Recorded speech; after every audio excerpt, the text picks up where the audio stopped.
Try. Hello and welcome to the podcast Eat Better Food Today. I'm your host, Ken Coonahan, and I'm excited to be sharing insights and why we believe that health and longevity begins with the food we eat. Goal of this podcast will be to inspire, educate, and enable folks to live a healthier life and do it affordably. My wife and I have been on this journey for over 10 years and continue to work on it every single day. Percent of the profits from this podcast will be put towards child hunger with an initial focus on the poor suburban America, East Cleveland, Ohio. Not a lot of people know that. As a reminder, please subscribe to this podcast. Subscriptions are the lifeblood of any podcast. On this episode, we're grateful to have Gloria Treister. Gloria is an author, speaker, teacher, and a board-certified holistic health practitioner. Her focus is to live healthy life longer, which is a major focus of this podcast. Gloria and I met at a fundraiser for a grassroots nonprofit, Food Strong, a few months ago. They're doing a lot of exciting things now, too. Yeah. In this episode, we'll explore Gloria's thoughts on food, health, and longevity and discuss what continues to inspire her. Welcome, Gloria. Thank you so much, Ken. Excited to be here. Thank you for having me. Absolutely. So I always get very interesting answers to this first question that I ask that range from coffee to a full meal. So I just always start out with what you had for breakfast this morning. Cup of black coffee. There you go. I usually do time-restricted eating. So I usually eat my first meal until about 11:30 in the morning. I stop around 9 at night.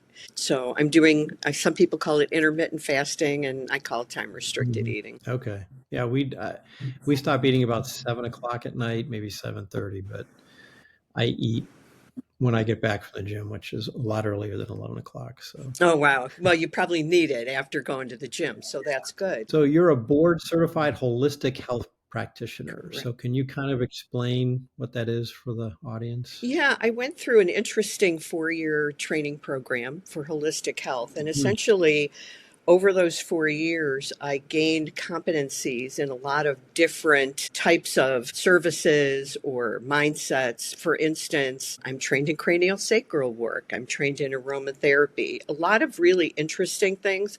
I never really trained in those to actually be the practitioner per se. I do Reiki. I can do all kinds of things. I've learned polarity therapy, which is really cool. If you've never done it or never heard of it, I've never even heard of it. yeah, it's an energy work, but it's really cool. During a polarity therapy session, people will pull on you a little bit or pinch your bones. People hold stress in their bones, believe it or not. You pinch your bones. You feel like you're melting into the treatment table when you get it, and the person getting the treatment is actually fully clothed during the treatment. So it's actually kind of interesting. They do really nice stretching. It's just a really beautiful therapy. It's similar, I would say, to maybe massage, but different in that it uses different forms of touch. So there's rocking involved, which can be very soothing for people. I mean, it's what you do to babies, right? You rock them. Right, We're all right. babies at heart, so being rocked is a real nice thing to do. And there's more of a soft touch. They call that sattva, and there's more of a touch that's a little bit deeper, but it's kind of cool. So I've learned all these competencies and reflexology, all of them. And the reason I wanted to get trained in them all was so that I could be a resource for people more than just being the person that's doing the treatment. So if I'm working with a client and I notice that they're having a particular issue that one of these types of services could help them with, it's nice to know what they feel like, what they do, and how it might help that person. So yeah, it was 4 years of training. It was the school in Columbus, and I loved every minute of it. It was really cool. It's fun to learn that kind of stuff. Online or in person, or how is it? It was in person. Once a month, I went to Columbus for 4 days of training. Oh, wow. And then we had intermittent sessions up here in Cleveland and practice sessions. So lots of training and lots of giving treatments. I even got trained in something that your listeners might find really cool. Have you ever done a sound bath? A sound bath? No. Okay, so I've been trained to treat people with tuning forks. And a sound bath would be like the big daddy of the tuning fork therapy, using gongs and singing bowls and stuff. It's really kind of cool. And with the There's a belief that different frequencies have different healing properties, and so using tuning forks, it's really a beautiful, beautiful therapy, and it sounds great. So, Mm, yeah, a lot mm. of interesting stuff out there. And so I really enjoyed learning all of that. That's just one of my I've been collecting certifications for 40 years. I'm an education junkie, especially as it comes to health and well-being. I really want to know it all, even if it's more conventional, like physical therapy approaches. I've done the back school Mhm, of Atlanta and learned how to teach people how to be ergonomic with their workplace, which is important. So mhm. lots of different things. There's a lot to learn, and it's fun to share it. Nice. So how is this? So we kind of before we started recording here, we're talking about functional medicine a little bit, and that's how my wife and I got involved. So how is holistic different than functional medicine? That I've interviewed several doctors that practice functional medicine. Yeah, functional medicine is an approach. So, Hmm. conventional medicine would say if you went in there and said, "Hey, doc, I can't sleep." Conventional allopathic, which is a term that I don't know if your listeners are familiar with, but if you look it up, most doctors today practice allopathic medicine. So, what does that mean? It means that they can treat with drugs and surgery. Pretty much that's all our conventional tradition. I don't like calling it traditional. Traditional medicine is what we do. It's really just conventional allopathic medicine. So you have a symptom, they look at your symptom and they go into their mind and they say, okay, wait, there's a drug for that symptom. I can squash that symptom. Let's get rid of that symptom with a drug. Whereas functional medicine would say, you have a symptom. That's interesting. Why do you have that symptom? Where is it coming from? And how can we work from the root cause up? So it's more upstream as opposed to a top down approach. Why do Hmm. you have that and where is it coming from? And I have a great personal story to share if that's something that would be appropriate, because I had an Yeah, sure. episode where that really affected me. So it affected you in what way? Please. Okay, all right, if it's okay with you, I'll share my story because I've Sure. never really been sick. And I went to my primary care wellness visit, and it turned out that I was losing bone density. I had a bone density scan, and my doctor said to me, my conventional doctor said to me, you're losing bone density. I'm Hmm. concerned about this. She's like, you don't have osteoporosis yet, but you are osteopenic. And when you come for your visit next year, I'll put you on a medication that will help build back your bone. And I said, wait a minute. If I'm losing bone now and I eat healthy and I do weight bearing exercise, first of all, why am I losing bone? And second of all, Yeah. why aren't we doing something about it now? Why do I have to wait a year for you to give me a drug? And she said, don't worry about it. It's not that bad. I'm just saying you have that problem. We'll deal with it next year. And she completely changed the subject. That was the end of the discussion. And I Hmm. left there thinking, this is not okay with me. I feel good. I exercise. I eat the right foods. I take the right supplements. Why am I losing bone? So I went to Hmm. my functional medicine doctor, and I said, Nancy, I'm really concerned about my bone density. It's going down. What do you think? And I had her look at my DEXA scan results, and she looked at it and Uh-huh. she's like, we need to do something about this. She said, go get these lab tests and come back in 2 weeks. So I went and got the Hmm. lab tests. These are things that my primary care doctor didn't even mention to me. And I've been in healthcare for 44 years and I had never heard of parathyroid hormone, but that's one of the things we checked. And she also checked my blood calcium levels. Well, I Hmm. went back to see her, and I usually go to see her for my bioidentical hormones, and she had tested those too.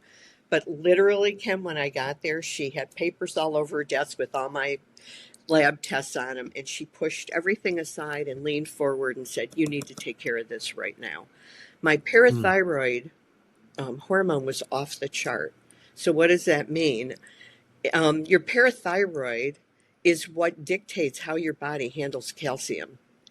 And if you have one or more, you have four parathyroid glands. If you have one or more that's malfunctioning, it thinks your Hmm. body doesn't have enough calcium.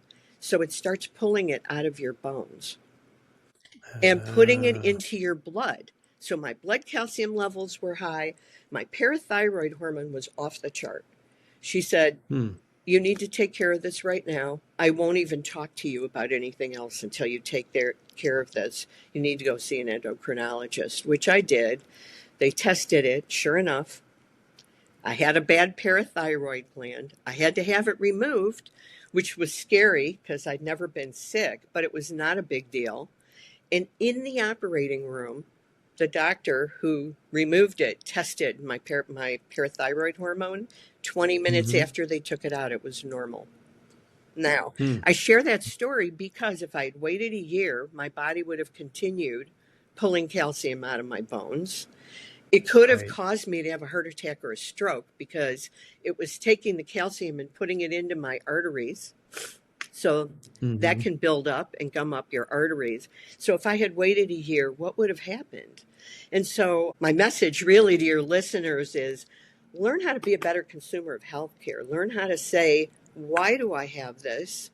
And not just accept this stuff like, don't worry about it. It's okay. Or it's all in your mind or it's really nothing. Right. I feel like if you know, I knew that I was leading a pretty healthy lifestyle, and yet something happened to me. It can happen, but how you react when they give you that information is clearly up to you, because once you're walking out the door, they're on to the next person. And I'm not saying they're bad people. They're not. That's just the nature of how healthcare gets delivered in our country. So that's the difference between a conventional allopathic approach and a functional medicine approach. We got to the root cause of why that bone density was going on. And I could tell you many other stories like that of people that I've worked with.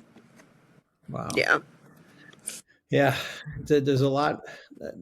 I'll just say some of these tests are becoming democratized. I mean, in the past, like the DEXA scan and probably some of the blood work you have done is very expensive, but now you have organizations, Dr. Hyman's out there, Peter Diamandis I mean, they have things that are more affordable in the category you're talking about to get that blood work done and other things. And if you have a doctor who will order the test for you, generally they're covered by your insurance. Yeah. I don't think I had to pay for that test, but it's not routinely checked. And I think that's another message for listeners is that, you know, modern medicine has taken us to a place where you can learn an awful lot about your own unique biochemistry.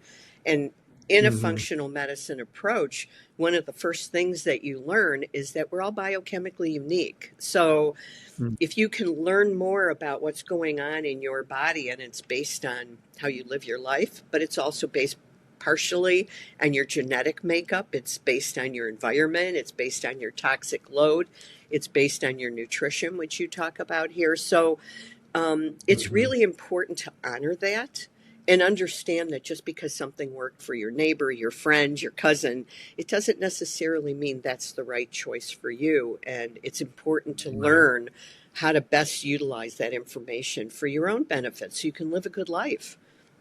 Yeah, absolutely. Absolutely.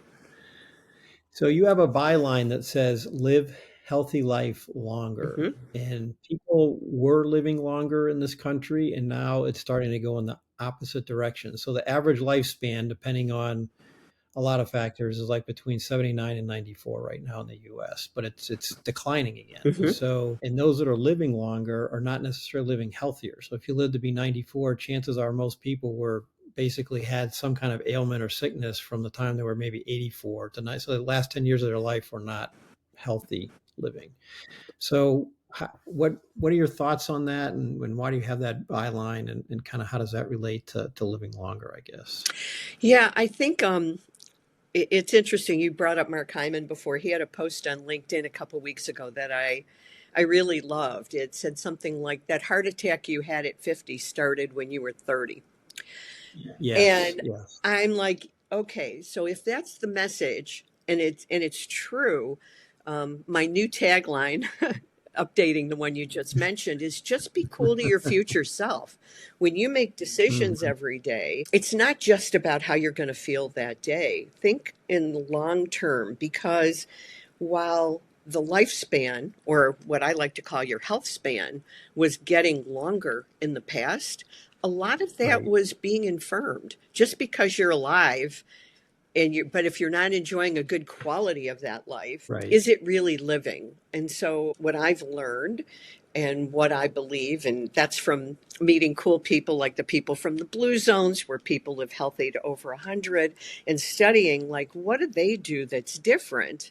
And it's really not that difficult. It's really funny, Ken, how people make it like getting well is so complicated. It really isn't that complicated. It's No, I really agree with quite you. Yeah. easy. So Yeah. let's The not blue make it. zones, they do not live complicated lives. I mean, No, they don't. In fact, one of the things, like in Japan, there's a blue zone. And one of the things that they attributed to healthy living was that they sit on the floor a lot. So they get up and down from the floor.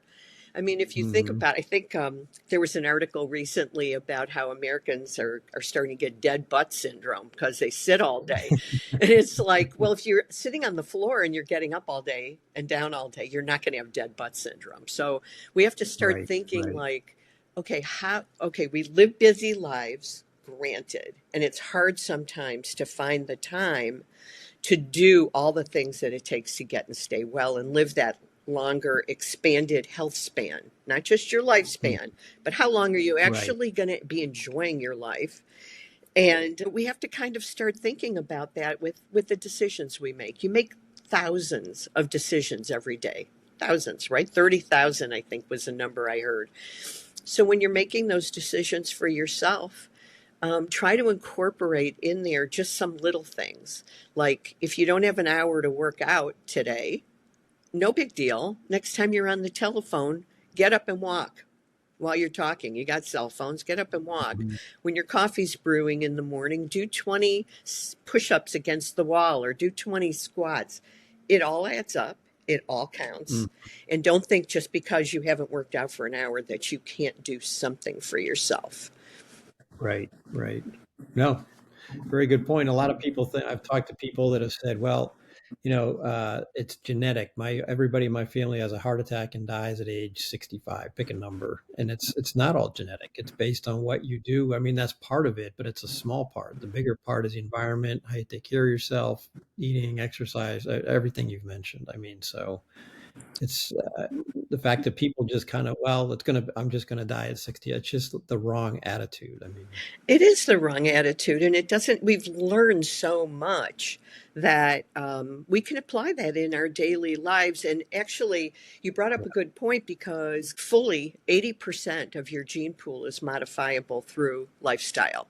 There's a whole yeah, new science that has cropped up called epigenetics, which means above your genetics. And so you can control that 80%, 20%, some people are going to get what they're going to get and they have to deal with right. that. And that's unfortunate. But with 80% of it being modifiable through lifestyle, you got a hmm pretty good chance that if you learn a little bit, enough to stay well, that you can have a really good, fruitful life. And my new message that I like to share with people is before you decide, maybe Ken and I've motivated you today, and you're like, you know what, I am going to go out there, I am going to get well. Sit down before you decide what that means for you and get to your why. Why do you want to live healthier? Why Yeah, is it that's important to you? Because that way, mhm. when you're deciding if you should have that second dessert at the party or if you should fit that 10 minutes of exercise, and you can sit there and say, wait a minute, I'm doing this because I want to dance at my granddaughter's wedding, or whatever it is. I'm doing this because I want to fit into my skinny jeans. Whatever your why is, no judgment, Mhm, just figure out what your why is. It doesn't matter what it is, but stay true to that why. And when you're making your choices all day, go back to why am I doing this? What is my why? And mhm. keep reminding yourself of that, and it'll help keep you on track. It's like having an exercise buddy, only you're your own buddy, I guess. Exactly. So you do a lot of work with small businesses. Mhm. Can you share what you do with small businesses and maybe a success story or two with one of those small businesses? Sure, and just about any size business. Having been an entrepreneur, I know what it Mhm. takes to be a small business owner. It's stressful. There's a lot of people counting on you, generally speaking. your customers, your employees. And so you really want to bring your full self to work as much as Mm-hmm. possible. And so I like to work with people on, um, like I said, finding their why. Why are you doing your work, and why are you the one that's doing it? What do you have to offer people? And then how are you going to deliver it with the energy that it takes to be successful? And there are studies that show that people who are healthy, um, are more productive at work, they think better, they have more energy, they attract better people.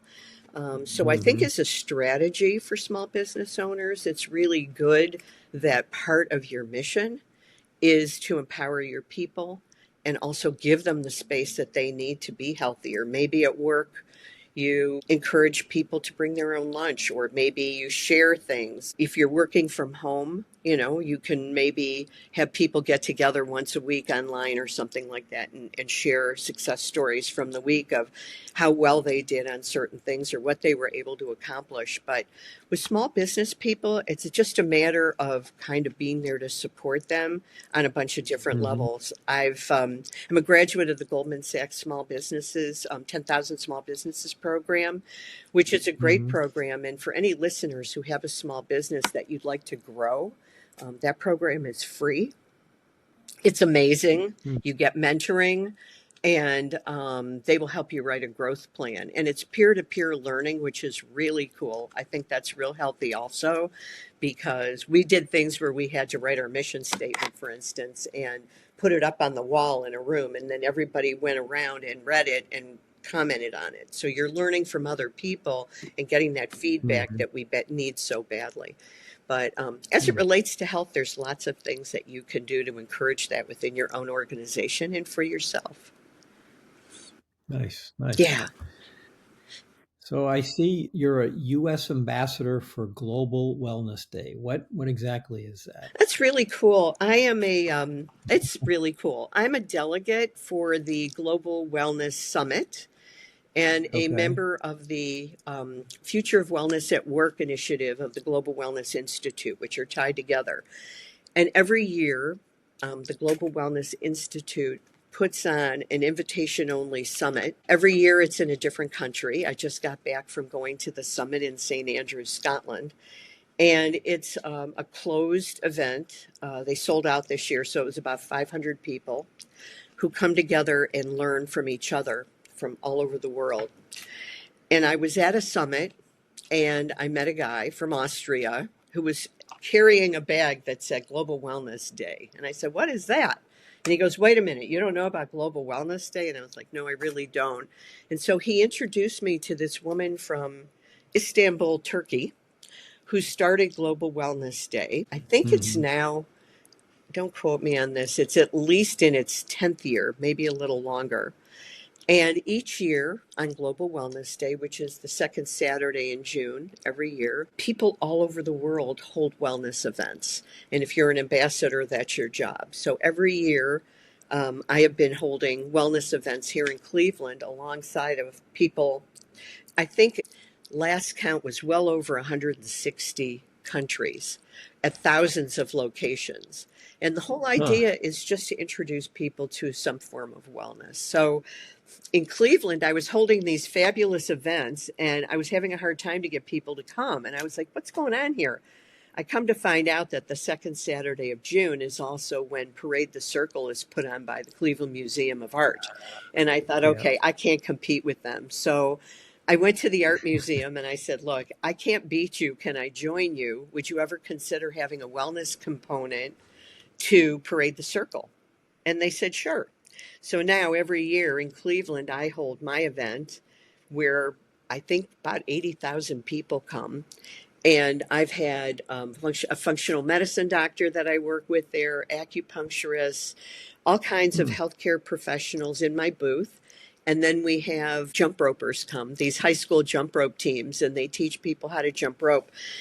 Sometimes people make the excuse, "I don't have time to go to the gym to exercise," or "I Right. can't afford a Right. gym." Get a Yeah. piece of clothesline. You can jump rope. It's not very difficult. And so we've been challenging people to jump rope. There's a husband and wife team that go around the city and help people They call them healthy jumpers, and they just challenge people to jump rope for 30 seconds. Doesn't sound that Mm. difficult. Try it. It's not that easy to jump rope for 30 seconds if you're not in good shape. So we do that, Yeah. and we've been doing hula hooping with people, just trying to show people that there's a lot of different ways to get to where you want to be. It's all about what Hmm. turns you on. What do you like to do? Because the best Mm. exercise for you is the one you'll do. So, Right. if jumping And rope's you your can, I thing, mean, do you it. can go for a, yeah, you can take a 10-minute walk. You can do sit-ups. You can do push. I mean, you were talking about that when you're waiting for your coffee. I mean, there's all kinds of things you can do that. I mean, if you can go to a gym, great. But like you say, if you can't, there are a lot of things. There are a lot of things online, instructional things online too. I So, do. I do. My husband and I do cardio drumming. We went to a health resort where they were doing cardio drumming. I had never heard of it. It's a lot of fun. It doesn't cost much to get what you need. You just need a big ball and a pair of cardio drumsticks and something to anchor the ball on. And we found a guy on YouTube that we really, really like, and he does half of it cardio and half of it with hand weights. We get a great mm, workout. It's free. Every now and then we send him some money because he's on there and doing his thing. But, we want to support his YouTube channel. But, just mhm. find something you like to do. Cardio drumming's fun. Yeah. Look it up. It's really fun, and you get a great workout. If you like music, you'll like So it. the Global Wellness Summit in Scotland. What was that all about? What did you learn when you were there? Wow. Well, this year, the theme of it was about water. Very Okay. interesting. I promise I won't get political, but I'm going to say this anyway. We're all fighting with each other over politics and this and that. And the truth of the matter is, we really need to shift our focus. Nobody gets their way 100% of the time. So we need to kind of chill Right. when it comes to that and learn to compromise. But maybe we should be focusing on more important issues. Like, for instance, if we don't smarten up a little bit, in the next few years, we're going to be fighting over things that are far more important, like where our food's coming from and where water's coming from. We're Hmm. really, really in trouble with our water, and so that was a theme that was carried through the summit. But people come and talk about everything. There are people who own health spas around the world that talked about what's happening in their world, in their spa industry world. There's people talking about skincare. We had the big thing now is cold plunging. There was a lot of talking about cold plunging and wild swimming. People went wild swimming in the North Sea while we were there, which is crazy. And it's just going swimming in the ocean. But Wim Hmm. Hof was there, if you've ever heard of him. He's like this modern day kind of caveman-y guy, but he scientifically has worked with scientists who say that jumping into cold water is very, very effective for your health. So a lot of people are doing cold plunging. Have you heard about that at all? Oh, definitely heard about. Yeah, I've talked to a lot of people that do it. I do it like you can do a cold plunge with your face, not with your whole body. So that's about as far as I've gotten with the cold plunging. Yeah, a lot of talk about the cold plunging, a lot of talk about, there were people there who were HR people who were talking about the difference that having wellness programs in their organizations has made. In Hmm. particular, there's someone, if you're a business owner listening to this and you want to hear about some best practices, check out what Denise Bober is doing at the Breakers Hotel in Florida. They have won awards for what they're doing in their organization. So check out what they're doing and kind of take a look at what some of these people are doing. Also, the initiative I'm on at the Global Wellness Institute, if you look up the workplace future of wellness at work initiative, there's some Hmm. really good data on there. And just so you know, the Global Wellness Institute does research on wellness. They're very known as a research organization globally. And so check them out, because if you're looking to find some things out, their resources are very deep. That's what they do. And they publish Hmm. studies. Yeah, here's some things that I just Here's something that I brought home from the conference, a wellness policy series on mental wellness. So, Hmm. they've given you things to do, um, to promote mental wellness. And don't we all need that now? It's been, Yeah. and that's a real serious problem. They did a lot of talking about that. And Hmm. really, for me, my passion as it relates to mental wellness is helping people understand that your mental health is directly related to what you put in your mouth and what goes into your gut and what you're inhaling, breathing, what's in your water, what's in your personal care products, what you're putting on your skin. A lot of the toxic chemicals that we encounter, and we're encountering them, I don't care how healthy your life is, you're encountering them, how they actually impact your mental health and well being. So I think we have a lot of work to do in that area. And I would Hmm. like to encourage people to become label sleuths. Look at what's in the food you're eating. Look at what's in the Yes. products you're using. Look at your toothpaste just today. If you're going to do one thing, go look at your toothpaste and then compare the ingredients to what's toxic and maybe just make one little change. Toothpaste, Hmm. shampoo, things like that. Yeah, that's some very good advice. Yeah, so we learned a lot about that kind of stuff, and really, water was a big deal at the conference. That was their overarching theme. But we heard from so many interesting people, and just kind of trying to share with everybody what's going on globally and empowering people to take it back to their communities and share it with people like your listeners. Yeah, I've interviewed a couple of regenerative farmers and basically using that farming approach versus I'll say the current traditional approach. When it rains, the water stays in the soil. It doesn't run off into the rivers or streams or lakes or whatever. So that's a way to start preserving water. It's better for the soil. It's better for the food you're going to eat. It's better for the animals. I mean, it's just like a completely not even a new approach. It's an old approach that's being kind of brought back into the forefront. So Absolutely. And if you think about how food is grown in an industrial way right now, farmers aren't able to let the soil rest and right. rebuild the minerals that go into your Mm. food. So many people are deficient in like zinc and magnesium. And magnesium in particular totally impacts your brain and your mental health. Hmm. And a lot of people can't sleep because they don't have enough magnesium. So those things should be coming from our food. And even if you're eating a healthy diet, if it's not coming from that kind of farming situation or organic farming, you may not be getting all the nutrients you need to feel and look your best. So those are things you really want to focus on and see what am I missing and then supplement with that. So kind of on this holistic functional medicine kind of part of the conversation. So I listen to podcasts too on kind of the what we're talking about here. And gentleman, Dr. Chatterjee, he's over in the UK. Hmm. He interviewed a world champion skier named Hedvig Wessel.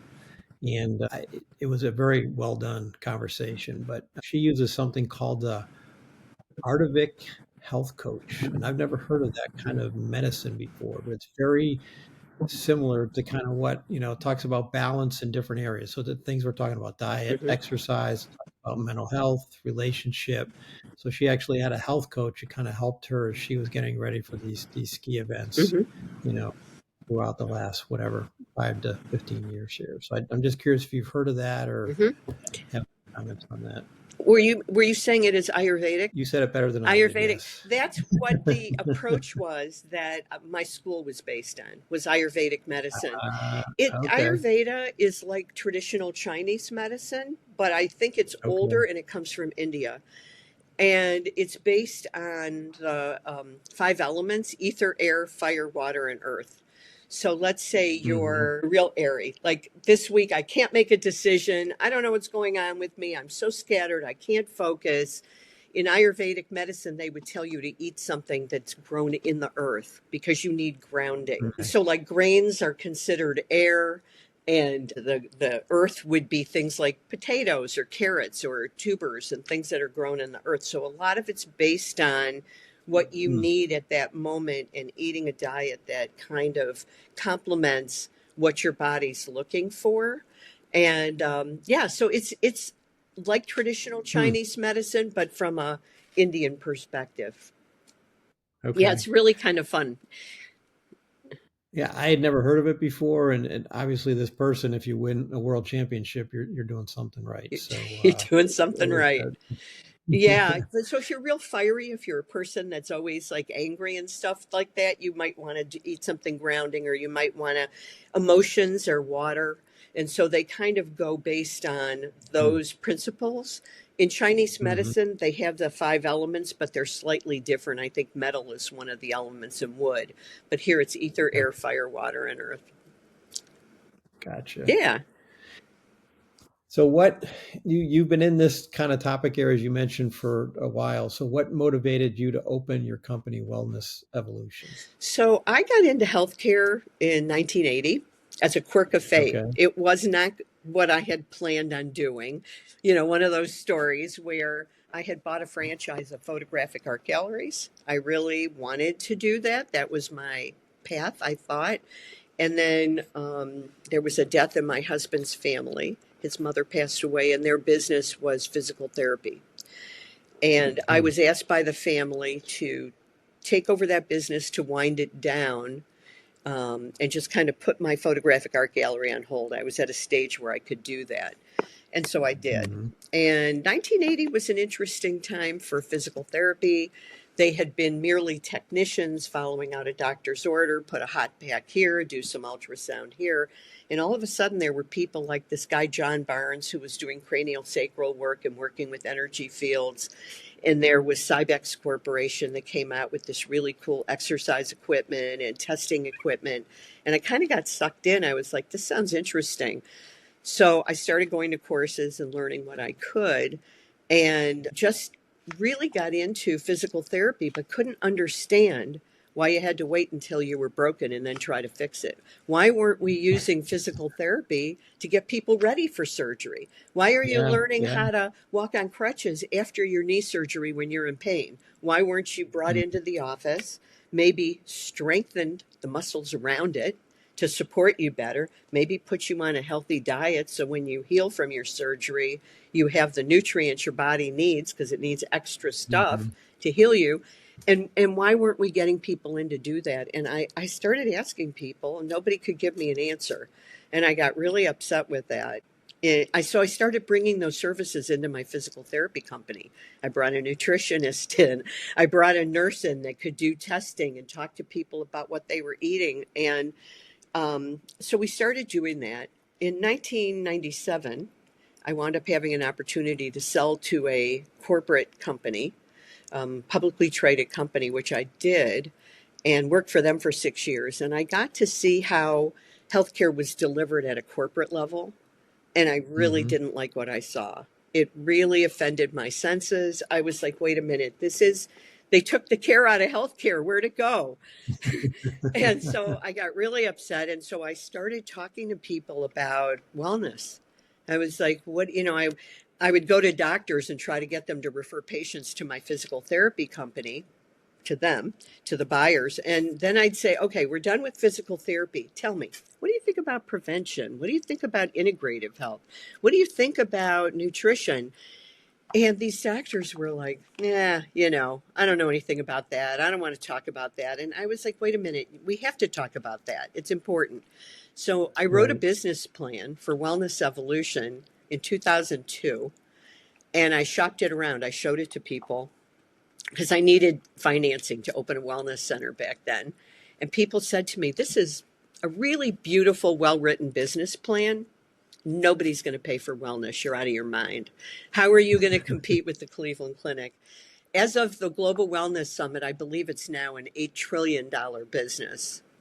It's a 8 trillion in the wellness industry. I mean, that encompasses a lot, let's say, but Yeah. Yeah. but still, they were wrong. I was right. Um, I opened my Well, there's a clinic. lot more. Yeah, there's a lot more focus. A lot more people are interested in it, talking about Yeah, it. I mean, there's a lot of other podcasts out there on this topic. So I mean, and people are getting older, and like we're talking about, they're not healthier. no. So there's a lot of questions being asked about why that is, and why people are getting cancer and heart disease, and et cetera, et cetera. So it's Dogs are getting cancer. My friend just lost a dog to cancer. Why are dogs well, getting cancer? I mean, come on. And, we've gotten to the point where we've normalized being sick. People, right, right. when my mother in law, who had the physical therapy business, died of cancer in 1980, people didn't even talk about cancer. They whispered it. She has cancer. No, now Right. people are like, oh yeah, I had cancer. Yeah, no big deal. Yeah, I had this cancer, I had that cancer, and then my cancer came back. They talk about it like it's nothing, but it is something. And we should really Mm-hmm. be paying attention to all these illnesses that could be avoided that we're not avoiding. And when they talk about healthcare in a political sense, they keep talking about it as if coverage is the answer. Oh, you need more coverage. No, you don't. You need healthier food to eat. You need healthier air to breathe. We need healthier water to Yeah. drink. We need to be our own best advocates, and it's worth it. Some people say, oh, like you said earlier, my mother had diabetes. My cousin has diabetes. I'm going to get diabetes. There's nothing I can do about Right. it. No, there is Right. stuff you can do about it. Yeah, there absolutely is. And so stop kidding yourself and show yourself some love. That's what I tell people. Wellness is self love. That's really what it is. Mm-hmm. And before you can be loved by anybody else, you need to learn to love yourself enough to take Yeah. care of yourself. Like I said earlier, be cool to your future self. Think about what you're doing and how you want to be. Do you want to be in a nursing home having somebody change your diaper when you're 70? Or do you want to be on the floor playing with your grandkids? That's what I do. I get on the floor and play Mm-hmm. knee hockey with my grandsons, and we play rough, and it's fun. I don't want to be in a nursing home having someone change my diaper. I'm not going down that I don't easy. either. Yeah, I do not either. That's no I'd fun. rather You want to be be a hiking or skiing, playing with grandkids, all of the above. Yeah, you don't want to be a burden to them. Think about them. Maybe that's your why. I don't want to be a burden to anybody. Get in Mm-hmm. touch with your why and then go from there, because once you have Mm-hmm. it's I don't know if you've ever read Simon Sinek's books. I think it's called with Why or something like that, but he says that about your business. Why are you in business? Well, why are you even Mm-hmm. here, and why do you want to be well? If you don't want to be well, that's your choice. That's okay. Right. I'm not here to tell you you have to choose that, but if that's Mm-hmm. your choice, then you're not the person that I'm speaking to. I can't Right. convince you to want that. You have to convince yourself that you're worth it. Right. So let's talk about your book. So Ooh. Wellness 101, Simple Steps to Good Health. Can you explain why you wrote it and what people can learn from I it? sure can, and thank you for bringing it up. This is my book, Wellness 101 Simple Steps to Good Health. Mm-hmm. I wrote it because no one's teaching us what we need to know in a way that's easily digestible. So I'll give you an example. Let's say you listen to Ken's podcast and you're like, I'm going to start eating healthy right now. And you go, okay, should I eat eggs? And you go, okay, I'm going to look that up. And you go on the internet and you go, should I eat eggs? You're going to find a million different answers. You're going to find no, don't eat Yes. them. You're going to find, Yeah. yeah, you can eat them, but only 2 a week, or don't eat the yolks, or only eat the whites, or, there's like a million different answers to should I eat eggs, right? Mm-hmm. I wanted to make it easy for people to know what the answers are. If you go on the internet, you'll get information overload, you'll get conflicting information. So I Mm-hmm. went to several functional medicine doctors and had them review what I wrote in this book. And I'll give you an example. So let's say you're constipated, okay? People are. And the doctor says you need to eat more fiber. Right. And you leave and you're like, okay, how do I get fiber? So I have Mm-hmm. bookmarked a few things to show you. So in my book is written in short little articles about each topic, and they're written very, very simply. If I use a word that I think someone wouldn't understand, I immediately explain it, because I don't want people going, what's that? And then having to look it up. But for fiber, Right. here's a page that tells you what fiber is. I drew a picture of what it looks like. The little green box at the bottom is a little activity you can do to learn to integrate that into your life. And on the next Mm-hmm. page, here's where you get fiber. This is all you need to know. That's it. I have a little character too. He's very cute, my little empowerment man. And all he's saying is if you're going to eat more fiber, you need to drink more water. Hmm. Little helpful tips like that. Uh, So uh, in functional medicine, one of the main premises is that all disease starts with inflammation. mhm. Well, you can control inflammation. So here's a list of foods. One side says, eat more of this because it's anti inflammatory, eat less of that because it's pro inflammatory. That's all you Okay. really need to know. I Mhm. tried to make it as easy as possible. We've got charts in here that really explain things very simply. This is actually about how your brain works. And if you have certain symptoms, what might be missing. Mhm. How do you know if you're toxic? How do you know if you need a detox? I've got everything in here. Nice. Nice. Everything. There's 350 pages in here. This is what your medications might be doing to your body because when you have a side effect, it Mhm. generally is that it's depleting nutrients from your body. Sometimes the medications themselves block Mhm. absorption of certain nutrients. Statin drugs, for instance, block the Mhm. absorption of coenzyme Q10, CoQ10. You Mhm. need CoQ10 for your muscles to work. If you're taking a statin drug, allegedly that's good for your heart. But what's your heart? It's a huge muscle. It's got to Mhm. work as a muscle. It needs coenzyme Q10. If you're depleting it, you need to replete it with supplements. And Mhm. one of the other things that I've done in here that's really cool is taken 20 different conditions like Uh-huh. inflammation and talked about what nutrients play into that condition and what they do in the body, why you might need it. So you can take a look at that and say, oh, maybe I Hmm. need to get more magnesium in my diet, or maybe I need to have iodine or whatever it is. So Mhm.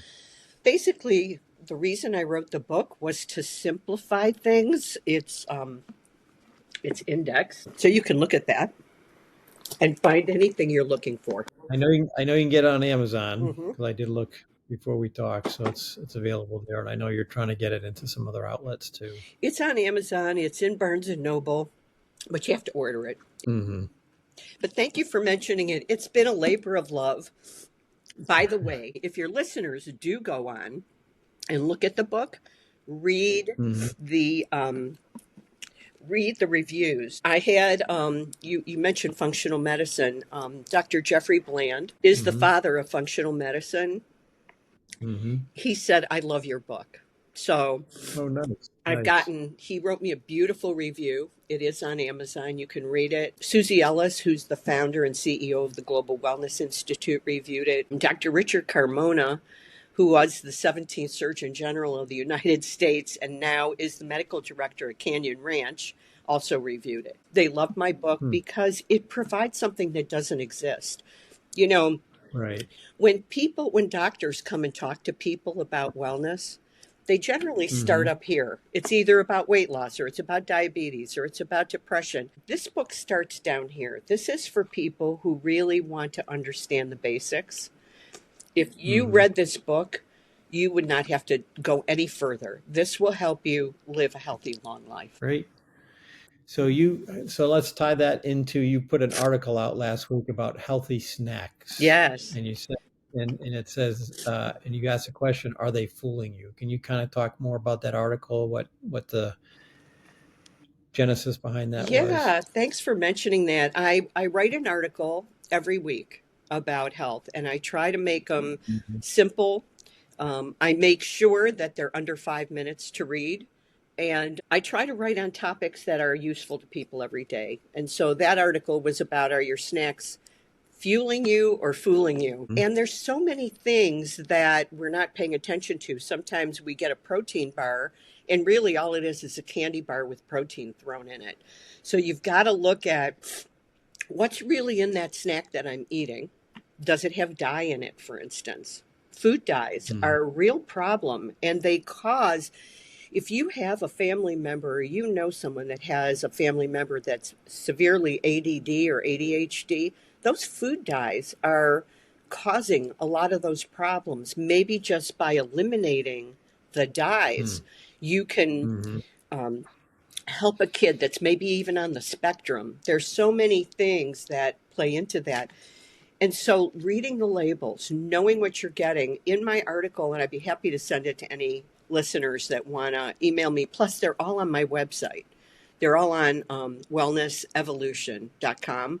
If you scroll to the bottom of the homepage, all my articles, Mm-hmm. I post them on LinkedIn on Mondays. I've been publishing an article every week since last November. So I've got over 50 articles. Find the ones you want, that appeal to you. My one last week was about NAD, which is in all, in the cellular makeup of everybody, and it's become a big buzz thing. They talked about it at the Global Wellness Summit as well. But Mm-hmm. stay on top of things because there's so many cool things that you can learn that can improve your life, and knowing what's in that protein bar. And really, if you find a healthy one, just a tip, put one in your briefcase or your purse if you're a woman, so that if you get hungry in the afternoon, you're not reaching for something that's not healthy.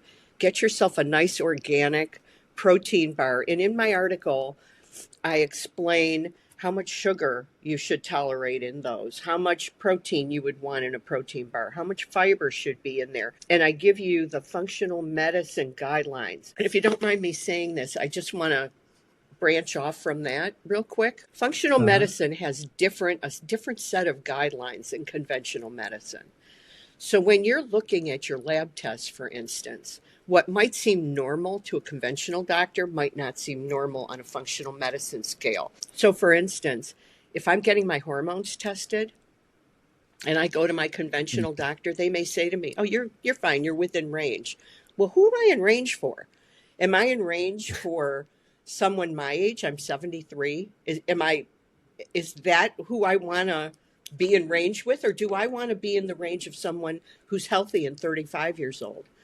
I want to be Mm-hmm. in that range. I don't want to be in this older No, person's yeah. range. So you really Mm-hmm. pay attention to that. And also, the reason I brought it up was because of the nutrients and things. Conventional medicine approach for nutrition or a dietitian's approach might have a different range for how much protein you should be eating per day, or how much Mm-hmm. fat you should be getting per day, and what's a healthy fat and what isn't a healthy fat. Those things are in my book, and they're very, very simple. I even have a chart on all the different fats you can use for cooking and which ones to use for which type of cooking and how much heat. There's a lot of little nuances. And just to say one last thing about my book, and my husband hates it when I say this, but it's a great bathroom book. You could literally sit down in the bathroom and read one article and come out of there smarter than you were when you went in. So don't tell me you don't have time to read it. Just read. They're just little short articles that give you a very concise overview of what you need to know. And so the fats, the proteins, your macronutrients, which are going to be your Mm-hmm. carbs, your fats, your protein, it'll give you an idea of where to get it, how much you need, and maybe start paying Mm-hmm. attention to that, because I doubt many people, including me, really look at every day on a day-to-day basis. Did I get enough healthy fat today? Did I get enough protein today? Maybe that's a good way to start too. Yeah. So is there anything in your book about, because there's a lot of in this kind of topic area, we're talking about functional medicine in particular, or holistic, people are saying, well, it's not backed by science. Mhm. Can you just address the fact about, kind of, I say, evidence, science backed evidence for kind of the topic we're addressing here? Yeah, I definitely mentioned studies. I don't have Okay. it footnoted to direct studies, but if there's a Uh, study about it, I do mention it. And, this is based on everything I know so far, based on what I've learned. And then, like I said, I had two functional medicine doctors read the book, give me their feedback, and I wanted to make sure that it was factual. But I start mhm. out with a letter to the readers saying, if there's something in here you don't agree with, let me know, because things change and we have to change. And we have to understand that what we know today might change tomorrow. And so it's good to kind of Mhm. stay on top of things. But I would say that the things that I've written about in here are pretty much exactly the way they're going to be. We're not going to change the fact that certain toxic chemicals are bad for you. They just are.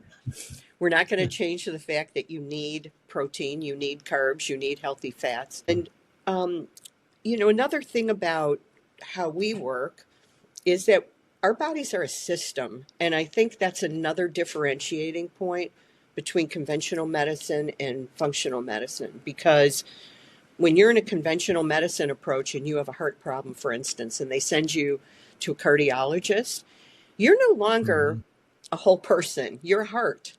They're focused on your heart, how your heart's functioning, but not within the system that we call our bodies. And so just make sure that you understand that and that you honor the fact that everything has to work in concert with each other. And so your body needs certain nutrients and certain proportions of nutrients. I like to tell people, think about what your body's doing right now if you're watching this podcast. You're sitting up, you're listening, you're seeing, your heart's pumping, you're breathing. There's so many things that your body does for you all day long that you take for granted, but it needs proper nutrition to do that well. Right. And so Right. don't lose sight of the fact that you're a whole machine that has to run on good gas. So put some good gas in the tank. Well, I'll just make a comment. The functional medicine doctors that I have interviewed, they have produced evidence, science-based evidence on the benefits of the kind of the functional medicine approach or the holistic approach that we're talking about. So there is, you mentioned it in your book, there are articles. You can go to PubMed.com and look up many articles in there. And I know the clinic for about the last 10 years is doing a lot of research and publishing things in this space too. So 100%. It's the only thing, Ken, that makes sense to me is not saying you have a symptom, let's squash it with a drug, but rather saying you have a symptom. Why do you have it? Where is it coming from? And what can we do to work to eliminate it? That's the only approach that makes sense to me. I mean, regardless of how many articles there are and how many studies have been done, it's like, wait a minute. Okay, why do I have this? And what can I do about it? And it's empowering. It's a much more empowering approach. Now, here's the problem, though, with functional medicine. The problem is it's not that accessible to everyone. First of all, there aren't that many doctors trained in it. And some people that practice functional medicine in a corporate setting, not to dig on the Cleveland Clinic, but the Cleveland Clinic, you can't deliver good functional medicine at a 15-minute medical appointment. You need a long time to hear a person's history. You need to hear their story. That's another premise about functional medicine that plays into this. I mean, a good functional medicine doctor will go back to when you were born. Were you born vaginally or were you C-section? Because some of that goo that comes out when you're born vaginally is your immune system. They want to know that. Did you have ear infections when you were a kid? Did you take a lot of antibiotics? Because all of those things play into that root cause. And so you need time, and it's expensive. People who do functional medicine, I don't know what you pay your functional medicine doctor, but mine is pricey. And so I work with a functional medicine doctor now, Dr. Tammy Gutierrez, who is by far the smartest and the kindest doctor I've worked with in my 44 years of being in healthcare. I love working with her. And she and I are in the process of writing short courses for people that are functional medicine based, trying to make functional medicine affordable for people. Because we don't think it should just be for people who can afford it. We think it should be for everyone. And so we do little master classes that are free, and then we've created little mini courses. We just did one. She just did a course that's amazing for concussions. Now, who would even think about that? But a lot of people suffer concussions. Sometimes you can suffer a concussion and not even know you had one, and they can really impact your life. And so she's got a whole protocol for concussions that we've just put a course together to share with people, because my grandson, who's a hockey goalie, suffered a concussion a couple weeks ago. And until then, it had not really come into play in my life. But I don't want them to plague him in the future. I want him to be able to get over it.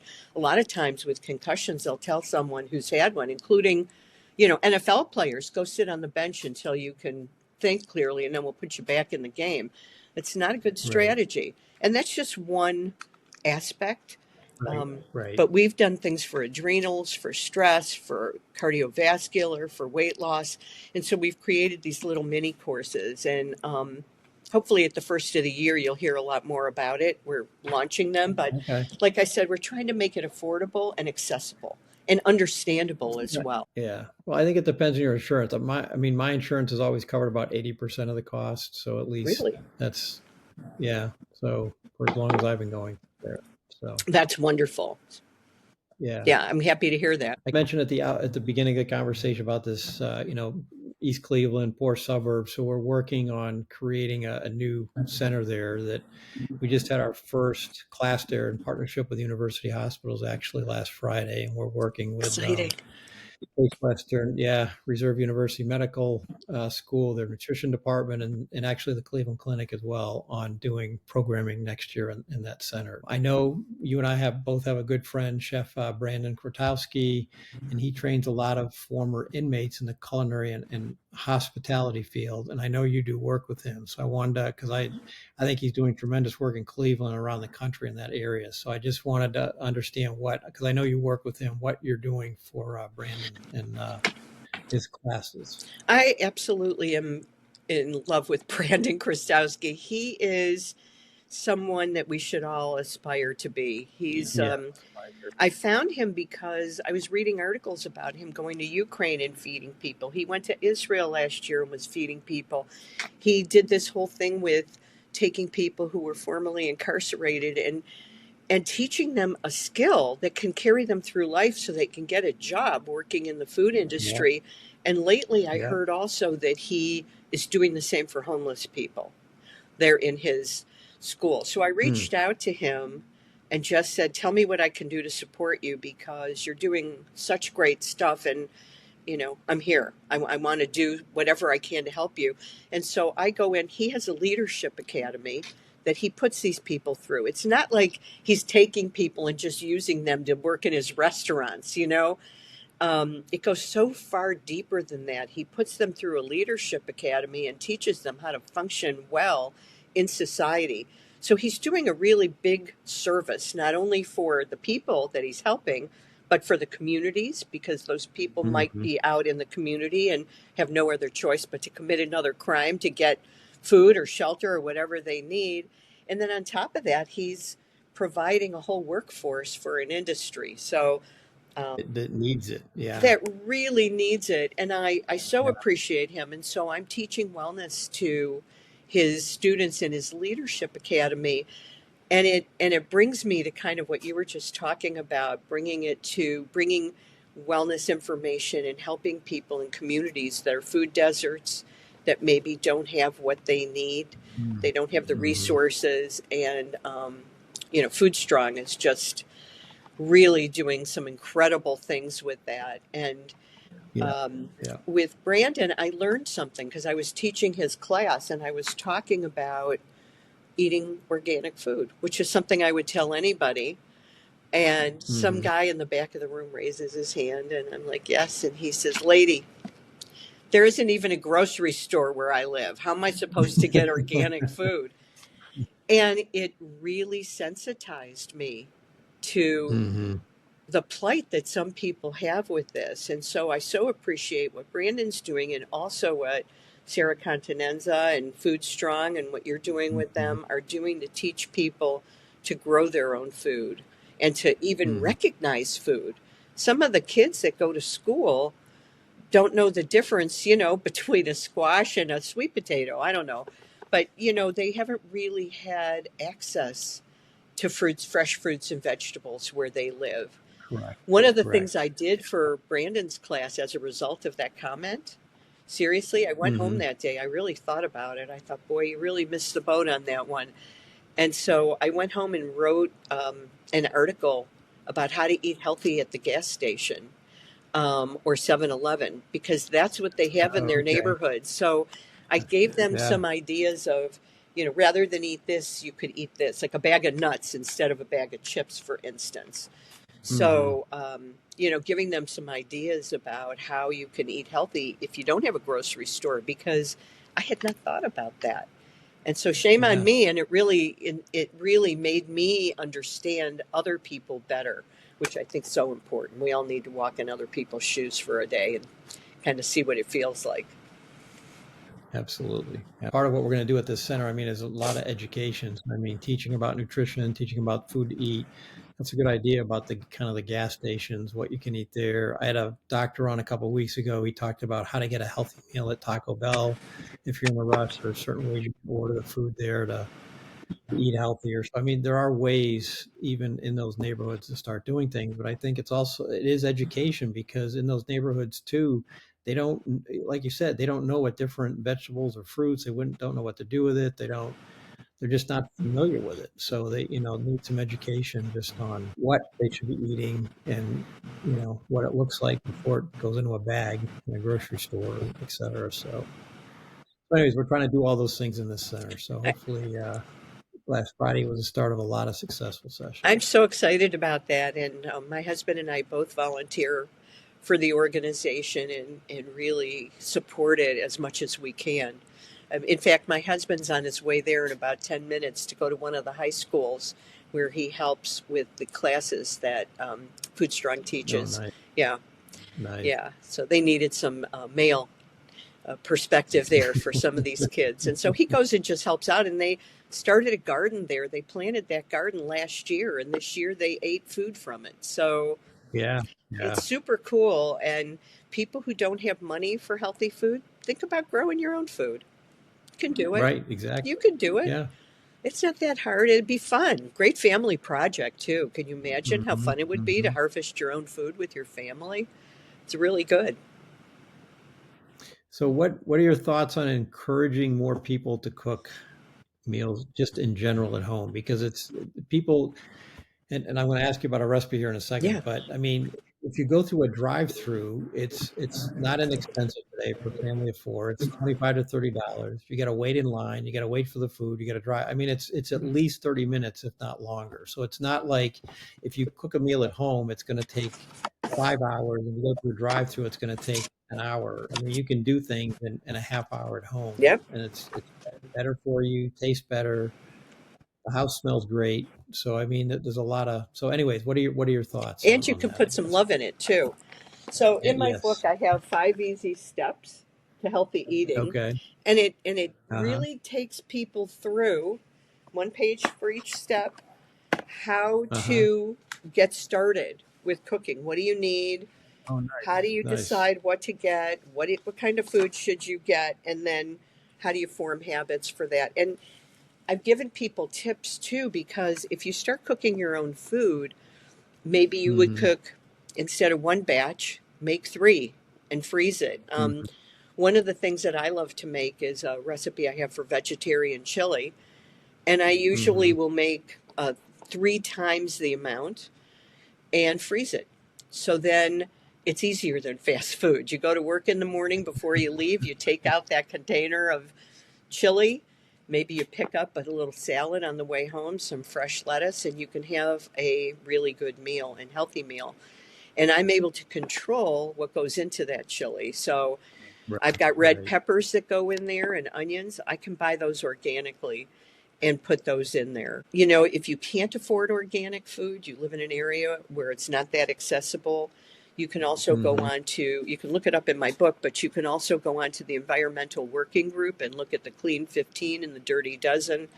You know, Mm-hmm. um, if a food has a really thick outer coating, like a watermelon, it might be a little easier to eat that non organically. But if it's got a thin skin, you're eating pesticides and stuff like that. So, do the best you can to get the healthiest ingredients you can. Learn how to make more and how to store it. I'd Mm-hmm. say freeze it in glass if you can. Plastic's a problem for us health wise these days. Microplastics are in everything, so we want to avoid Mm-hmm. those. Actually, if you look at the usage of plastic over history on a graph, and the incidence of cancer, you'll see that it follows a pretty similar path, and it's also the same with soft drinks like pop and Mm. stuff like that. Yeah. So, but when you're making your own food, you can make it as a family project. It's a bonding experience. Like Ken said, it makes your house smell good. My house smells great after I cook. Yeah, and try to be very mindful. Like a good way to do that would be maybe schedule some time with yourself on Saturday or Sunday to sit down and take inventory. How often do we let food rot? Take inventory of what you have and maybe go on to Mm, Chat GPT and say, hey, I've got an onion, I've got a red pepper, and I've got some celery. What can I make with this? And it will tell mhm, you so that you don't have a lot of food waste. We do experience a lot of food waste. Figure out how to best store it, how long you can store it, what keeps well in the freezer, what doesn't. And mm. if you really want to have some fun, find some people who would be willing to share food. And maybe you cook a bunch of meals and they cook a bunch of meals and then you swap so that you're Mhm. getting, you can swap the recipes too, but maybe you each make twice as much and then share with each other. There's so many ways to make it easier to eat healthy for yourself. Yeah. Yeah. And it just takes a little, it could be fun though. Just make it fun. Yeah. I mean, like you say, get people involved, do it that way. I never thought about kind of sharing or the swapping that you mentioned. That's kind of a fun idea too, especially if you live in a apartment complex or, in a neighborhood with a lot of close by neighbors. Yeah, that's a very good Yeah, idea. my neighbor who gave me the recipe for the vegetarian chili, she used to make it and then bring us some. So then I would make something and bring her some. And then I finally said, give me the recipe. I got to make this myself. That's a good one. All right, so we've talked about a lot of things today. What if somebody wanted to start down this kind of functional medicine, holistic, healthy path here? What would be the first step? How could they start? I know you mentioned a couple things earlier, but what do you recommend they start with? Yeah, I would say baby steps. If you're not ready to Hmm. just jump in fully or you're overwhelmed by the thought of having to do everything, then just start with baby Hmm. steps. I actually have on my it's probably on my website on the front page. If it isn't, it'll be there later. A 30-day health recharge where every day you get an email and it tells you one little thing to do that day. Don't get yourself overwhelmed. If you start by maybe saying, today I'm going to drink more water, and then just focus on drinking more water. Water's huge. If you have a headache, Water. before you Mm. take a Tylenol or an Advil, drink a glass of water. You might be dehydrated. And that Hmm. does happen to people. Dehydration can cause a lot of symptoms that can be cured with just drinking a big glass of water. Maybe start there. Maybe say, today I'm going to do 10 push ups. But whatever it is, baby steps. So I think Hmm. that's a good way to do All it. right. So what is next for Gloria here? After you've written a book, you've been doing this for a long time. What Yeah. what what is next? A couple It's the years. courses. It's writing courses and teaching. I love to teach wellness. I really enjoy it. I love life. I love feeling good. I love having good skin. I love radiating wellness. And I want that for everybody. Hmm. It's that simple. Nice, nice. Any last thoughts you want to leave our listeners with? Okay. If you're interested in learning more, of course, you can get my book, which I would love for you to do. But I also do that free article every week. And you can just email me at gloria@wellnessevolution.com. That's evolution, not Okay. revolution. And I'll send it to you. It's that simple. And I'll let you know about our courses. If you're interested or you have a health condition and you want to know what a functional medicine doctor would do, those courses are for you. We're here to help. I'm here to help. Be kind to your future self and show yourself some love. Give yourself some wellness. Thank you. So I'm going to just read one other thing here about because a lot of people don't know this, but locally there are a lot of healthy foods, just vegetables and fruits that you can buy either in your local grocery store, farmers markets, etc. So I've been posting a link called seasonal, what's in season, and you can plug in your state and it will list out what's fresh in your area. 2 months ago in Ohio, we had about 70 different fruits and vegetables you could get that were local, fresh, that you could pick up pretty much anywhere. And now we're kind of whittling down. We're getting into the winter months here. We're down about 20, but you can go to a grocery store now and get fresh, things like apples, beets, Brussels sprouts, cauliflower, lettuces are back, squashes are all different kinds of squashes are available. And you can bake them, you can make a soup, you can make a vegetable chili like you're talking about. And you just know if those are coming local, they're going to be more nutrient dense, they're going to taste better, you're supporting the local economy. So I have a new sponsor, Cleveland Kitchen. the leader in fresh fermented foods. Try Cleveland Kitchen's crunchy and delicious krauts, kimchi, and pickles packed with probiotics to support your gut health while elevating your meals from ordinary to extraordinary. Cleveland Kitchen, where taste meets wellness. Find it in the produce or deli section of your local grocery store or visit clevelandkitchen.com for more information. So that's how I close. Gloria, thank you for being on the show. We'll post your website. We'll post some information on your book and some of the other things you've mentioned on the podcast as well, so people can just click and go and email and continue to stay in touch with you as well. Thank you so much. Thanks for having me. I really appreciate it. Any chance that I get to teach wellness makes me happy. Well, I'll reach out to you when we get the center going a little bit more. So, all right. Thank you very much. Thank you. Have a great day. You too. Bye, everyone.